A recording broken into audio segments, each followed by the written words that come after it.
You're talking about a man who moved empires and literally redrew the map of the world. A conqueror whose name was whispered with both awe and, yeah, a lot of fear. But you know, even the most powerful people have to face their end.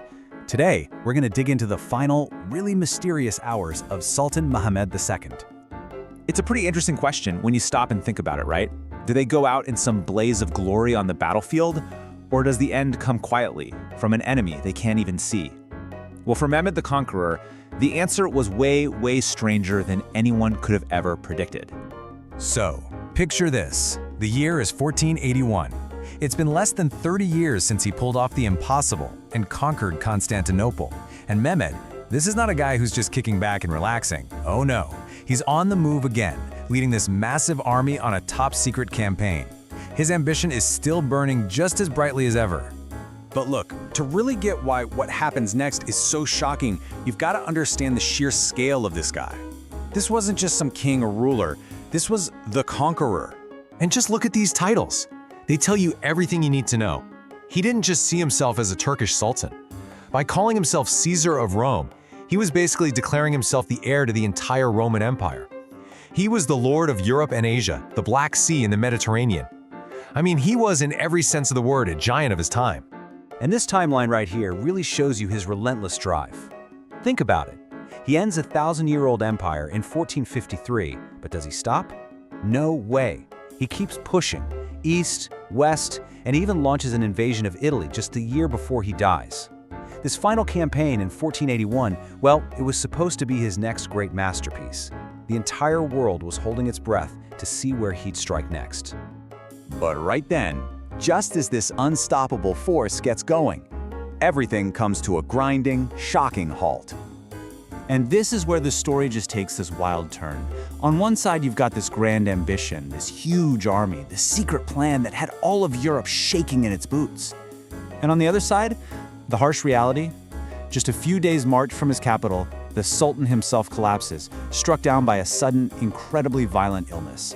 Can you even imagine that scene?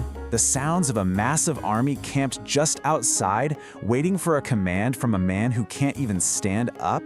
The conqueror of cities, the commander of legions, now he's basically a prisoner inside his own body, fighting a battle he can't see and has no idea how to win.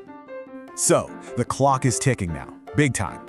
The fate of an entire empire is hanging on the life of this one man, and we are officially in the final desperate countdown. Okay, so fast forward to the morning and things are critical. The best physicians in the whole empire, they're summoned to his tent, but they are completely lost. They're trying all their remedies, their potions, their bleedings, and nothing works. The Sultan's agony just gets worse and worse. The feeling of helplessness in that tent must have been absolutely overwhelming. And listen to this quote from someone who was there. It just paints this chaotic picture. Instead of everyone working together, you've got panic and disagreement. So while the doctors are arguing with each other, the life of their patient, the man who is the center of their entire world, is just slipping away.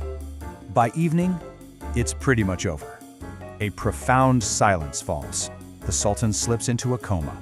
That voice that had commanded armies, that decided the fates of nations, that literally reshaped history, it was now silent.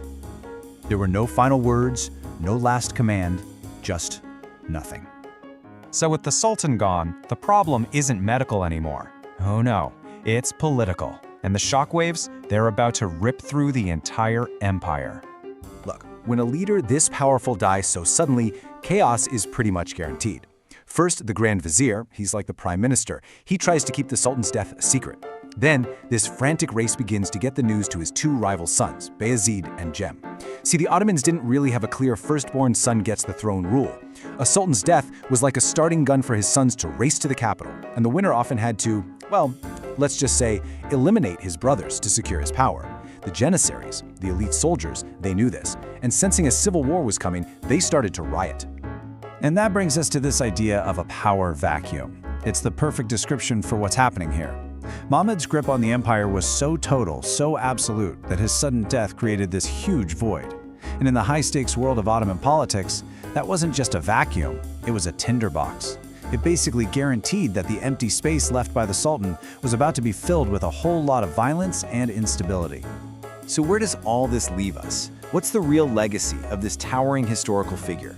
Well, his death turned out to be just as dramatic and consequential as his life, and it left behind one final, tantalizing mystery. And this is the big one, the question that historians have been arguing about for centuries. Did he just die of natural causes? Maybe a really severe case of gout, which he was known to have? Or was he poisoned?